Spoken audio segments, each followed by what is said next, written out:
3월 정기 주주총회 시즌이 막을 올리는 가운데 올해 주총의 키워드는 행동주의 펀드라고 합니다. 거세지는 행동주의 펀드의 움직임. 오늘은 김우진 서울대 경영학과 교수님 모시고 얘기 들어보겠습니다. 교수님 어서 오세요. 네, 안녕하십니까. 예. 자, 먼저 이렇게 얘기하기 전에 행동주의 펀드란 무엇인지 좀 설명 좀 해주시죠. 예, 행동주의 펀드는 뒤에 이제 펀드가 붙었으니까 네. 당연히 이제 수익을 추구하는 펀드인데요. 네. 저희 일반 투자자들께서 이렇게 쉽게 가입할 수 있는 건 아니고 보통 이제 창구에서 저희들이 이제 가입할 수 있는 공모 펀드 형태는 잘 없고, 네. 예, 대개 이제 그 사모 펀드 형태로 이제 자금을 모집을 해서 예. 그래서 이제 투자를 하는데 일반적인 펀드는 보통 이제 주식을 사서 네. 수동적으로 주식이 오를 때까지 이제 기다리는데요. 네네. 근데 이제 행동주의 펀드는 가만히 기다리지 않고 이 기업에 대해서 여러 가지 요구사항을 제시를 합니다. 이런 방향으로 했으면 좋겠다. 특히 이제 배당이라든지 자사주 매입 소각이라든지 이런 정책들을 재무정책 관련된 것들을 주로 많이 요구를 하고요. 네. 좀 더 나아가서 뭐 불필요한 자산 매각이라든지 아니면은 뭐 M&A라든지 이런 데까지 좀 더 폭넓게 기업의 경영 전략에 대해서도 이렇게 관여를 하는 경우들이 있습니다. 네. 즉 다시 좀 요약해서 말씀드리면 주식을 사서 가만히 있는 게 아니고 회사에 대해서 다양한 방식의 관여를 통해서 좀 더 적극적으로 주식 가치를 올리려고 시도를 하는 그런 펀드라고 보시면 되겠습니다. 네, 주주와 투자자들이 직접적으로 나서서 어떤 그렇죠. 적극적으로 나서는 펀드다. 그렇습니다. 그러니까 이제 어떻게 보면 우리가 이제 예전에 민주주의가 아주 옛날에 아테네에서 직접 민주주의 하다 이제 사람이 많아져가지고 대의제를 하는 게 사실은 이제 현대 주식회사는 이사회를 통해서 그렇죠. 어떻게 보면 이제 대의제 비슷하게 한 건데 맞아요. 이제 뭐 여러 가지 이제 뭐 통신 기술과 등등이 발달하다 보니까 이제 정치 분야에서도 직접 민주주의 비슷한 소통들이 나오는 것처럼 예, 주주행동주의도 그런 거와 유사하다라고 생각하시면 되겠습니다. 그렇습니다. ESG 경영하다 보면 이 행동주의 펀드 얘기가 많이 나오고 하는데 그렇습니다. 우리 증시에 행동주의가 꼭 필요한 이유 뭐라고 생각하세요?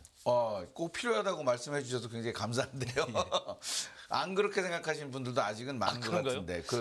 아무래도 이제 재계에서는 부담스러우니까 이제 기존에 저희들이 이제 우리나라 회사들은 별로 특별한 이제 외부의 영향을 안 받고 정부라든지 정치권 이런 데 압력을 제외하고는 그 주주나 투자자들의 압력을 별로 안 받고 좀 편하게 어떻게 보면 다양한 경영 활동을 해왔는데 이 행동주의들이 말하자면 와가지고 감내나라 배내나라 그렇죠. 내가 회사 만들었는데 너네는 뭐냐 그러니까 좀 불편하게 생각하시는 경향이 있습니다. 그럼에도 불구하고 우리나라에서는 이 투자자의 권리라든지 이 기업 가치 제고 주주 가치 제고에 대한 인식이 너무 없었기 때문에 맞아요. 너무 없어서 이 행동주의들이 좀 나와서 그런 데에 대해서 이렇게 좀 뭐랄까 인식을 좀 바꾸고 주의를 환기시키고 이런 역할을 하는 데는 저는 굉장히 중요한 역할을 하고 있다고 봅니다. 요즘 이제 그 밸류업도 나와가지고 여러 가지 그렇죠. 이슈들이 있는데 그 과정에서 이 기업의 궁극적인 목표는 기업 가치 상승, 주주 가치 상승이 어떻게 보면 굉장히 당연한 명제인데 당연한 거죠. 그게 이제 국내에서는 아직까지도 별로 그게 많은 사람들이 이렇게 체감하고 있지 못하고 있는데 그 방향으로 가는 데 있어서 행동주의 펀드들이 많은 기여를 할 수 있을 것으로 판단이 됩니다. 상장 회사에서 주주들의 그 어떤 의사가 관철되고 또 주주들이 참여하는 건 당연한 거예요, 사실은요. 주주자본주의에서는 그게 너무 이걸 당연한 불편하게 생각하는 건 안 되는 거죠. 그리고 이제 방금 중요한 말씀하셨는데 이게 상장 기업이잖아요. 저희들이 뭐 비상장에 대해서 얘기하는 거 아니고 그러니까요. 비상장 세금 잘 내고 그거는 그냥 뭐 오너 마음대로 하시면 됩니다. 비상장이야말로 저희가 이제 오너라고 불러도 되는데 이제 상장 기업이 되면 이제 더 이상 오너가 아니거든요. 그런 오너가 아니에요. 오너가 이제 n분의 1로 주주들을 받아들였기 때문에 이 주주들과 나는 나의 한 표와 주주들의 한 표는 동일하다 이런 생각을 하는 거가 맞을 것 같습니다. 그렇죠. 그런 의미에서 행동주의 펀드가 이제는 대한민국의 어떤 상장사들의 고질적인 어떤 구조를 깨고 적극적인 주주 참여를 제안하고 실천하고 있는데 지난해 기업을 상대로 이 주총에서 이제 안건을 내잖아요. 행동주의 펀드가 활동 성적은 어떻습니까? 글쎄 이제 그 액면만 보면 외형만으로만 보면 이제 행동주의 펀드들이 냈던 주주 제안들이 예. 실제로 가결된 경우는 그렇게 많지는 않습니다. 그래요? 사실은. 그래서 이제 숫자를 보면 예. 지금 실제로 낸 주주 제안 안건이 네. 전부 뭐 한 114개 정도 되는데 이 중에 가결된 게 뭐 한 10% 정도가 가결이 됐고 그래요. 예, 나머지는 부결, 한 80% 정도는 부결되고 예. 자동 폐기됐다.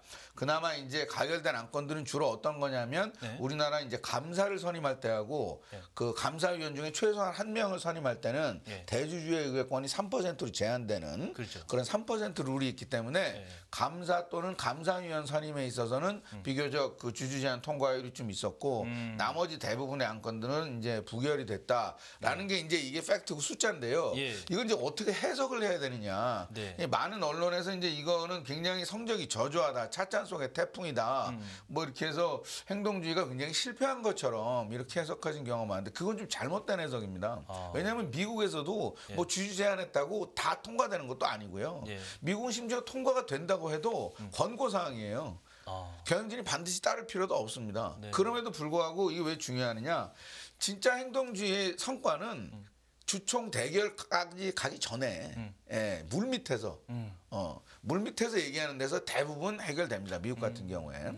근데 우리나라는 이제 워낙 이게 대화가 안 됐기 때문에 기존 경영진에서 행동주의를 적대시하고 대화하자고 그래도 만나주지도 않고 그렇죠. 그렇기 때문에 이제 이게 어쩔 수 없이 공개로 가고 주총으로 가서 표대결로 이어지는 이제 이런 것들 저희가 봐왔는데 사실 미국에서는 표대결까지 가기 전에 예, 물밑에서 해결되는 경우가 대다수고 어떻게 보면 작년에는 저희가 이제 그런 표대결까지 가지 않는 그러한 현상들이 우리나라에서도 조금씩 나오기 시작하고 있습니다. 예, 그 대표적인 사례가 그 이제 온라인 파트너스가 네. 금융지주에 대해서 작년에 예, 이제 캠페인을 그랬죠. 많이 했었잖아요. 예, 예. 이제 기본적으로 더 자사주 매입을 하고 배당을 더 많이 늘려라는 캠페인을 했는데 예. 이거를 금융주주들이 대다수 많이 그거를 받아들였습니다. 그래서 올해는 온라인 파트너스가 따로 주주 제한을 하지 않고요. 예. 그러니까 이제 이거는 아예 그러면은 이 주주 제한 분모에서 빠지는 거죠. 그렇죠. 그럼 개수가 줄었는데 그럼 행동주의가 효과가 없다라고 할 거냐? 그렇죠. 그건 아니라는 거죠. 그렇군요. 예, 예. 말씀하신 대로 정부가 이제 우리나라 기업들의 밸류업 시켜야 되는 건 정말 아주 이제는 뭐 당연한 숙제고 이제 그렇습니다. 그렇게 해야 됩니다. 그렇습니다. 코리아 디스카운트를 해결하기 위해서는 이런 게 특히 필요하다고 생각하는데 정부가 이제 밸류 프로그램까지 내놨으니까 조금 이제 네네. 행동주의 펀드에 유리해진 입장 아닌가요? 네, 이제 그 회사들이 행동주의 펀드를 보는 관점. 시각도 예전에 비해서는 좀 많이 바뀌는 것 같습니다.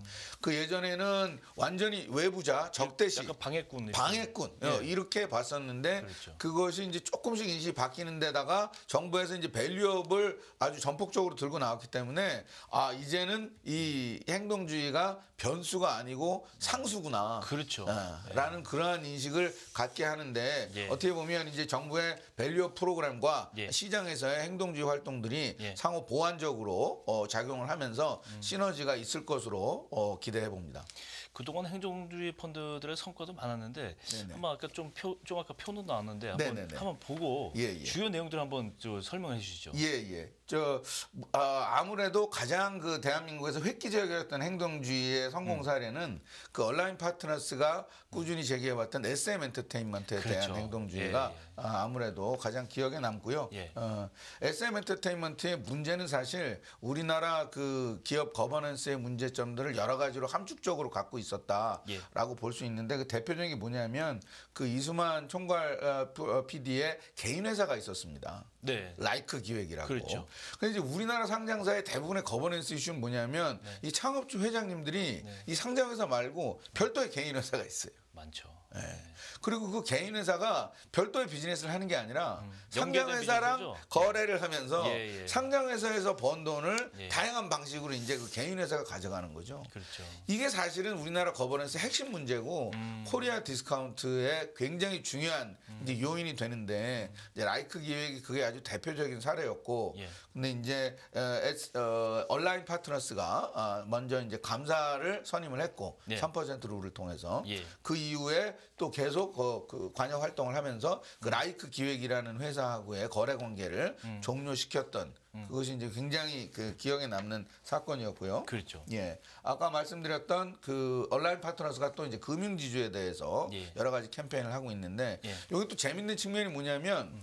우리는 이제 금융기 회사는 건전성을 유지해야 되기 때문에 자기 자본을 많이 쌓아둬야 되는 거 아니냐 예. 이런 우려를 하실 수도 있는데 네네. 사실 어떻게 보면 그런 이유 때문에 금융당국에서도 지금까지는 배당이나 이런 데 대해서 좀 소극적이었던 거죠. 놔뒀죠. 네. 그랬는데 네네. 무슨 문제가 또 지금 생기냐면 가계대출이 너무 많이 늘었어요. 네. 가계대출을 늘린다는 이유는 뭐냐면 자기 자본 여력이 있기 때문에 그렇죠. 은행 영업을 하다 보니까 이게 가계대출이 많이 늘은 거예요. 그렇죠. 그럼 가계대출이 문제를 내면 가계대출을 줄여야 돼 이제. 예. 가계대출을 줄이려면 대출할 수 있는 여력을 줄여야 되니까 네네. 차라리 그러면 배당을 주고 자기 자사주 매입을 해서 소각을 하면 예. 자기 자본 비율이 주니까 그렇죠. 대출해 줄 수 있는 여력이 줄어들고 줄어드는 거죠. 가계 대출을 줄일 수 있다. 네. 그러니까 이제 이게 어떻게 보면 금융 당국의 가계 대출 축소를 해야 되는 어떤 그러한 정책 목표와도 일치되는 측면이 있어서 그렇죠. 어떻게 보면 금융회사에서 당국의 눈치를 좀 예전에보다는 덜 보면서 예. 주중하는 정책을 할 수 있었던 거죠. 굉장히 재밌는 예. 그러한 접근 방식이고요. 네네.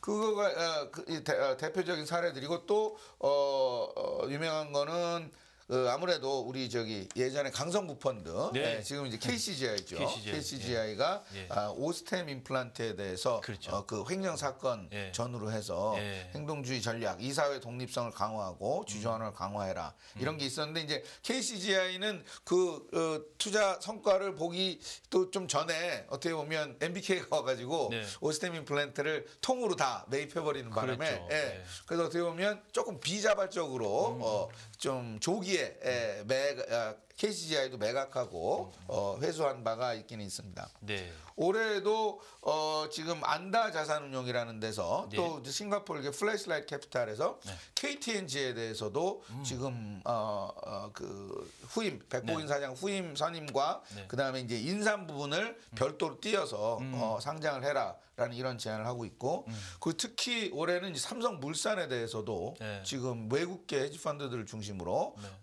굉장히 많은 배당과 자사주 매입 소각을 요구하는 그런 움직임들이 있습니다. 그렇군요. 이 행동주의 펀드들이 보면은 이 역할을 이제까지는 누구도 할 수 없던 행위들을 하고 있기 때문에 굉장히 참신하면서도 네네네. 약간 위험해 보이면서도 네네. 파격적이다 이런 생각이 드는데 네네네. 행동주의 펀드들이 앞으로도 어떤 부분에서 더 좀 활동을 하게 될 것으로 기대하는 부분이 있나요? 또? 아무래도 그 아까 말씀드린 그 라이크 기획 같은 사례, 어떤 대주주의 사익 편취, 개인 회사를 통해 가지고 상장 회사 이익을 가져가는 그런 행동들에 대해서는 굉장히 강하게 반대하는 그런 의사들을 표현할 것으로 보고요. 예. 그다음에 또 하나는 이 주주 환원하고 자사주 매입 소각 관련된 배당하고 예. 자사주 매입 소각 등 주주 환원인데 이게 이제 단순하게 회사가 돈이 많이 벌고 현금이 많으니까 배당해라 이게 아니고 저희가 이제 재무 이론에서 보면 회사의 수익성 ROE로 대표되는 회사의 수익성하고 예. 그다음에 주주들이 요구하는 요구 수익률 그렇죠. 회사 입장에서는 자본 비용 예. 요 두 개를 비교해서 사실 회사가 요구 수익률보다 더 많이 벌면 회사가 재투자하는 것이 맞고 그렇죠. 대신에 이제 회사가 버는 게 주주들의 요구 수익률에도 못 미친다. 그러면 배당을 주는 게 맞다라는 게 이제 이론적으로 돼 있습니다. 예. 근데 이제 한국은 지금 어떤 상황이냐면 ROE가 지속적으로 지금 낮아지고 있는데요. 예. 그건 우리가 영업이 안 돼서가 아니라 예. 번 돈을 계속 쌓아두기 때문에 그렇죠. 분모가 커져서 유보가 많으니까. 유보가 많아가지고 그래서 ROE 계산할 때 분모가 커져서 ROE가 계속 떨어졌거든요. 그렇군요. 그런 상황에서는 지금 이게 회사가 아무리 재투자를 해봐야 주주 요구 수익률 못 맞춰주니까 주가가 낮아야지 예. 오히려 그 요구 수익률을 맞춰줄 수 있거든요. 그러군요. 이런 상황에서는 ROE를 높이기 위해서 분모를 줄여야 된다. 그래서 배당을 하고 자사주 매입을 해야 된다는 거거든요. 그러니까 당분간 우리가 ROE가 좀 더 높아지기 될 때까지는 행동주의가 이 요구들을 계속 할 겁니다. 그렇군요. 앞으로 한국에서 행동주의 펀드 어떻게 전개되고 어떻게 발전할 것인지 좀 설명을 해주시죠. 예, 몇 년 전까지만 해도 사실 방금 앵커님 말씀하신 대로 좀 새로운 현상이고 네. 우리가 익숙하지 않았던 신선했죠. 건데, 예. 근데 이제 벌써 이제는 아까 저도 변수가 아니라 상수라고 말씀드렸습니다만은 네. 이제는 이 행동주의들하고는 공존할 수밖에 없다라는 인식을 가지셔야 될 거고, 그리고 이제 이 행동주의가 국민연금들 각종 연기금의 스튜어드십 코드 강화하고도 맞물리면서 그렇죠. 이제 주주총회에서의 어떤 투자자들의 요구사항은 우리가 그냥 어떻게 꼼수를 써서 안건에서 배제하거나 이렇게 가서는 안 되고 정정당당하게 예. 만약에 너무 무리한 요구다. 네. 그러면 이제 그건 경영진이 또 설명을 하고 그렇죠. 그러면서 이제 일반 주주들의 어떤 그러한 그 표심을 얻을 수 있는 그런 노력을 해 가야 될 것으로 생각이 됩니다. 우리가 예전에 민주화되기 전에는 정치에서도 말하자면 뭐 체육관 선거하고 그럴 때는 네. 이제 마음대로 하지 않습니까? 그렇죠. 그렇지만 이제 우리가 이제 상장 회사라면 자본시장에 어떤 그러한 견제와 이런 것들이 있는 것이고 행동주의 펀드하고 연기금들이 와서 우리는 이렇게 생각한다. 우리 기업 가치를 올리기 위해서는 이런 방향으로 가야 되겠다라고 한다면 이제는 경영진들이 그런 것들을 예전처럼 무시해서는 안 되고 이제 같이 기업 가치 제고를 위한 동반자로서 협력자로서의 생각을 하면서 그렇게 진행이 되지 않을까라고 조심스럽게 예상해 봅니다. 결국 이런 움직임들이 이게 코리아의 우리 한국의 상장사들의 기업 가치를 밸류업 시키고 진짜 네네. 코리아 디스카운트를 떨어뜨리는 네. 이걸로 연결이 다 됐으면 정말 좋겠어요. 아니 물론입니다. 예, 그게 궁극적인 목표고 이게 다 같이 가는 겁니다. 지금. 그렇죠. 예, 모두가 밸류업. 좋은 일이에요, 사실은. 그렇습니다. 근데 네. 사실은 지금까지 솔직히 여쭤보면요. 네. 재계 분들이나 경제단체 분들 여쭤보면 주가 오르는 거를 그렇게 반가워하지 않습니다. 왜냐하면 이게 승계랑 관련이 있으면 그러니까요. 승계가 안 끝난 데서는 주가 오르고 솔직히 반가워하지 않습니다. 사실은 이게 가장 큰 문제고 거기를 이 원천적으로 해결하지 않으면 사실은 지금 하고 있는 노력들이 별로 효과가 없죠. 그래서 제일 중요한 거는 이 대주주들 창업 가문에서 주가가 오르는 거를 좋아하게 만들어야 되는 게 그게 이제 가장 근본적인 해결책이 되겠습니다. 예. 오늘 김우진 서울대 교수님과 함께 행동주의 펀드 동향에 대해서 알아봤습니다. 교수님 오늘 고맙습니다. 감사합니다. 예, 깊이가 다른 경제 뉴스 연합뉴스 경제TV 경제 언박싱 오늘 여기서 순서 마치겠습니다. 저는 내일 다시 뵙겠습니다. 고맙습니다.